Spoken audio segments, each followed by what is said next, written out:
ஒரு விறுவிறுப்பா பேசப்படக்கூடிய ஒரு விஷயமா இன்னைக்கு நம்ம பேசிட்டு இருக்கிறது என்ன அப்படின்னு பார்த்தீங்கன்னா, 8வது இந்த பே கமிஷன் அப்படின்றதான். அதாவது ஊதிய உயர்விற்காக வந்து நம்ம சென்ட்ரல் கவர்மெண்ட்ல வந்து அனௌன்ஸ் பண்ண ஒரு விஷயம் தான். இந்த இது வந்து நமக்கு எக்ஸாம்ல ரொம்ப ரொம்ப இம்பார்ட்டண்டா இருக்கும். பிகாஸ் வந்து இதுல வந்து மினிமம் அமௌண்ட் மேக்ஸிமம் அமௌண்ட் வந்து கேட்கறதுக்கு அதிக பாசிபிலிட்டி வந்து இருக்கு.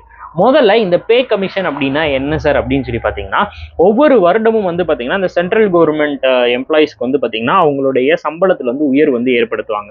இப்போ சென்ட்ரல் கவர்மெண்ட் வந்து அவங்களுடைய சேலரி வந்து இன்க்ரீஸ் பண்ணிட்டாங்க அப்படின்னா, அதை தொடர்ந்து வந்து பார்த்தீங்கன்னா ஸ்டேட் கவர்மெண்ட்டும் வந்து பார்த்தீங்கன்னா அவங்களுடைய பேரோல வந்து இன்க்ரீஸ் பண்றது வழக்கமா இருக்கும். அப்போ 1947க்கு அப்புறம் வந்து இப்போ வரைக்கும், அதாவது 2016 வரைக்கும் உங்களுக்கு 7 பே கமிஷன் வந்து நடந்து முடிஞ்சிருக்கு. அதுல வந்து 6வது பே கமிஷன் அப்படின்னு சொல்லி சொல்றது வந்து 2006லயும், அடுத்து 7வது பே கமிஷன் அப்படின்றது 2016லயும் நடந்து முடிஞ்சிருக்கு. இப்ப 8வது பே கமிஷன் அப்படின்றது 2026ல வந்து நடத்த போறாங்க. அதை வந்து அமல்படுத்த போறாங்க.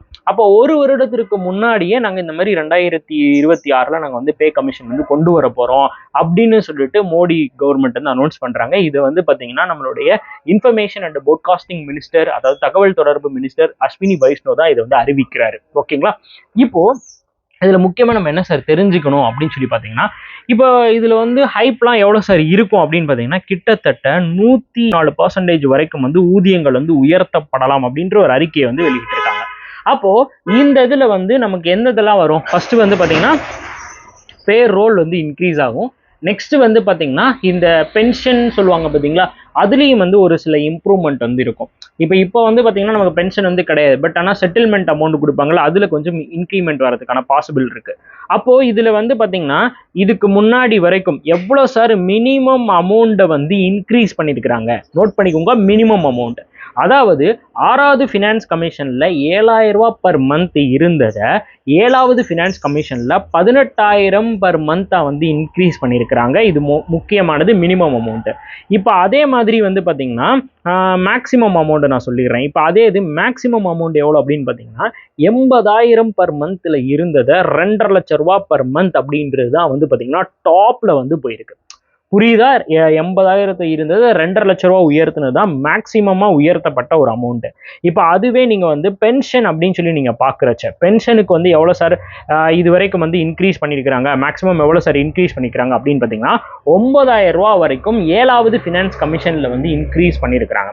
இப்போ இந்த வருஷம் அப்ப இதுல எல்லாம் என்ன சார் இருக்கும் அப்படின்னு பாத்தீங்கன்னா, இதுல எவ்வளவு சார் இம்ப்ரூவ்மெண்ட் இருக்கும் அப்படின்னு பாத்தீங்கன்னா, அதாவது 22,500 ரூபாயில இருந்ததை வந்து பாத்தீங்கன்னா 25,200 வந்து இன்க்ரீஸ் பண்ணலாம்.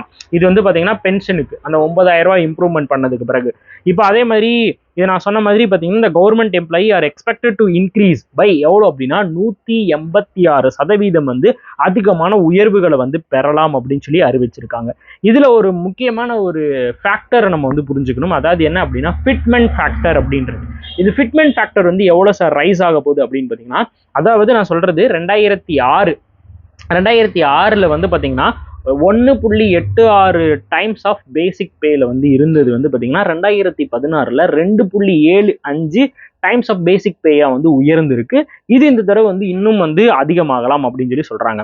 அப்ப இந்த ஃபிட்மெண்ட் ஃபேக்டர் அப்படின்னா என்ன அப்படின்னு பாத்தீங்கன்னா, நான் சொல்றேன் நல்லா கவனிச்சுக்கோங்க. ஃபிட்மெண்ட் ஃபேக்டர்னா ஒண்ணுமே இல்லை, இது ஒரு மல்டிபிள். எதை வந்து மல்டிபிள் பண்ணுது அப்படின்னு பாத்தீங்கன்னா, நம்மளுடைய பேசிக் பேயை வந்து டிட்டர்மைன் பண்ணுவோம்ல, ஒரு பேசிக் பேயை வந்து நம்ம டிட்டர்மைன் பண்ணி அதுல இருந்து வந்து பாத்தீங்கன்னா பல மல்டிபிள்ஸா வந்து உருவாக்கி ஒரு நியூ சேலரியை வந்து கிரியேட் பண்றதுக்கு தான்.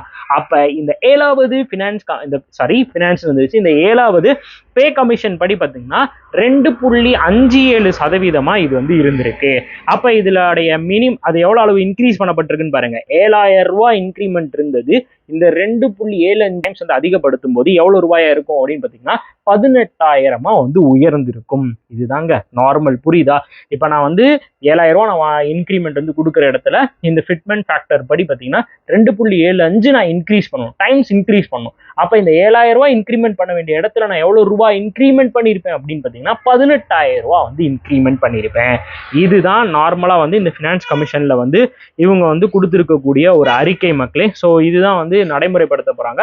இதுல வந்து நம்ம சொன்னோம்ல, இந்த 186% வந்து அதிகமாகும் அப்படின்றதெல்லாம் வந்து ஒரு கணிப்பு தான். இது வந்து பார்த்தீங்கன்னா ஒவ்வொரு செக்டார்ஸ் வந்து சொல்றாங்க. இதுல வந்து இன்னொரு விஷயம் என்ன சொல்றாங்க அப்படின்னு பார்த்தீங்கன்னா, இப்போ இந்த இன்க்ரிமெண்ட் வந்து பார்த்தீங்கன்னா இப்படி ஒரு பிரைவேட் செக்டார்ல வந்து அவங்களுடைய பர்ஃபார்மன்ஸ் பேஸ்ட் வந்து இன்க்ரிமெண்ட் வந்து கொடுப்போம். அதே மாதிரி இந்த தடவை பே கமிஷன்ல வந்து இந்த பர்ஃபார்மன்ஸ் பேஸ்ட் இன்க்ரிமெண்ட்டும் வரலாம் அப்படின்ற ஒரு கணிப்பும் வந்து இருக்கு.